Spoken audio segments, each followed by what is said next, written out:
Okay, let's analyze yesterday's game, which got me over 2000 rating, so it's an exciting one. Not a game I really wanted to play to get over 2000, you will see why. Yeah, let's get into it. My rating is estimated at a 1950, but yeah, that's definitely not right, of course, because I'm over 2000 now. Yeah, my opponent is estimated at 2100, so yeah, he or she, I guess, did play better.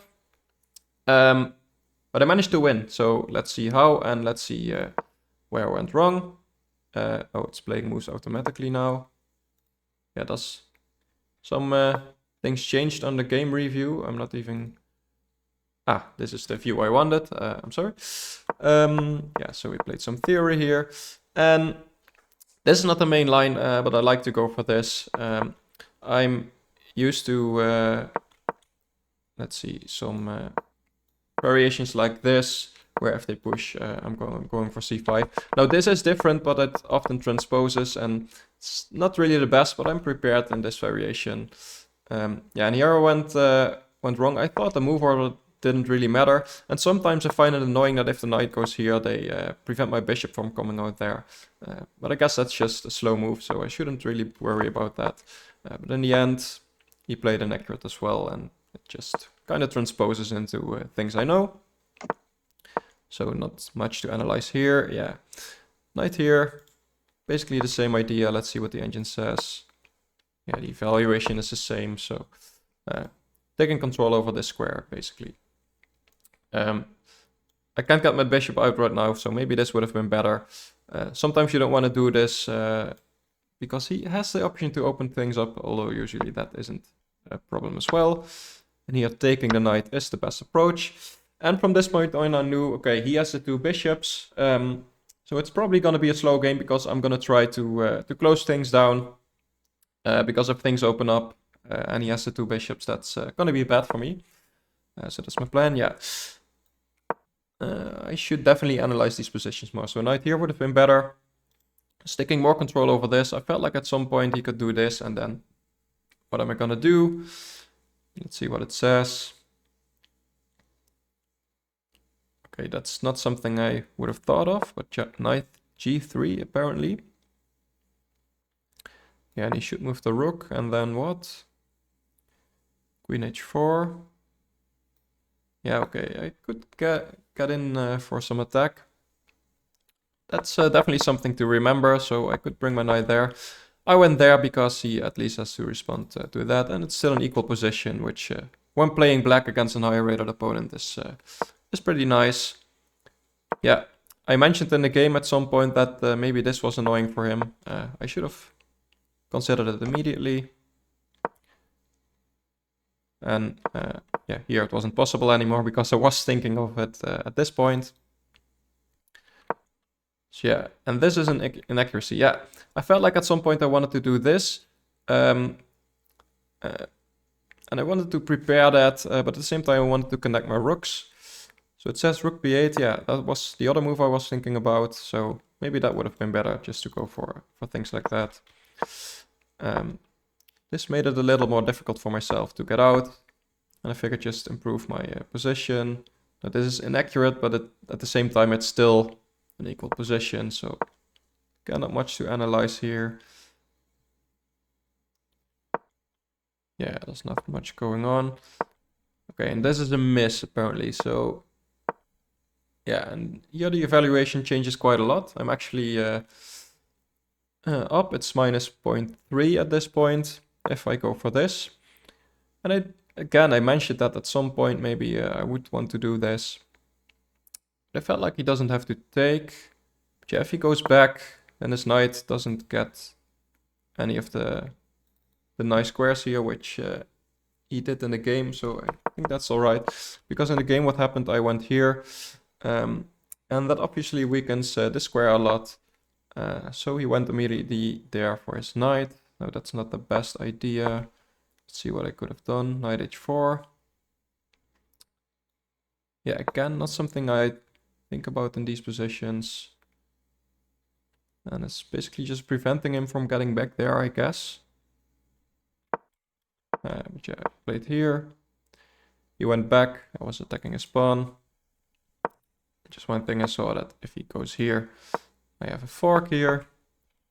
He could have defended like this, but I felt like that would be fine for me as well. And the engine agrees. So yeah, he brought his bishop back. I brought mine back because I felt like at some point I want to go with knight here. The engine still sees that I could go to h4.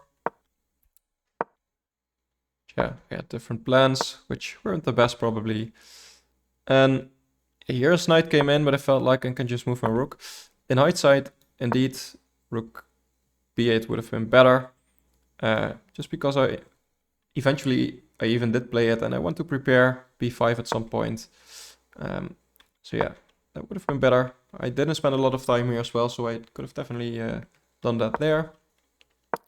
Now I attack this knight. So if he didn't move it, let's say he went for some plans like this. I can win a pawn here, something like this, and that would be alright for me. So we move this knight back. Yeah, we'll win another knight there, which isn't the right plan again. And he didn't go for the queen trade, but apparently that's a miss. So let's see what I missed as well. And just says it doesn't really matter how I take. Let's say I take with the knight. Okay, yeah, then b4 comes in, and he's just having more space on both sides, and the center is locked down, so I can't really do anything there. So I guess, but again, I was at this point, around this point, I started just playing for a draw because I felt like there's no winning this. It's just a really close position. He has more space, higher rated as well, so I was happy with the draw. So I went for some counterplay on this side of the board. And actually here black is better according to the engine. So yeah, I don't know why I didn't see that now I could go here. I was just expecting him to take with the pawn here, and I didn't even think about putting my knight there. That would have definitely been better. But still here I kind of forced a queen trade, which still isn't what I really want to do. Yeah, and here he found a nice continuation. Or he set a trap, I guess. So if I move here, that's a fork. Although the engine actually doesn't really mind. Ah, this is check. That's why it's okay. So maybe I could have done that. I went back. And then after this, I don't think I can save the exchange. Yeah, I could have. Okay, but after this, that's just a fork. And here I'm just down a lot. And at this point, I don't think there's analyzing much. Here I was kind of hoping for him to take my rook, because after I take back, that would be an interesting endgame. He's still up, but yeah, it's a 3 against 2 pieces, so that would have been alright. Instead, this happened. And yeah, I felt like just going for some counterplay with this pawn here. And he started playing really slowly, and I realized maybe I can win on time. And yeah, something I always do when I'm down, either trying to go for some counterplay or just trying to win on time. And yeah, he didn't play very accurately at this point. And he didn't play very quickly as well. So I just went for some counterplay. I don't think there's much to analyze here. Yeah, yeah, maybe I should have considered some other things, but I felt like I need to go for counterplay. So this sacrifice just guarantees him to win a queen. And this is completely winning for white. But yeah, he had 11 seconds on the clock at this point, so I was just playing quickly. And yeah, at this point he actually flagged, which is nice. So yeah, this is how I reached 2000. It's bittersweet, so to say. Yeah, I'm definitely happy. Never expected to get here. Yeah, it's just the past few months that I came to realize that that it's possible. So it goes to show that it's yeah, it's possible for all of you. It's gonna take some time and definitely some hard work, but you'll get there as well. I'm just gonna continue this series. Just gonna play some more games. Probably get below 2000 at some point again. But yeah, we'll see what happens next. For now, thank you for watching. Thank you for supporting me in this journey, and I will see you next time. Thank you. Bye-bye.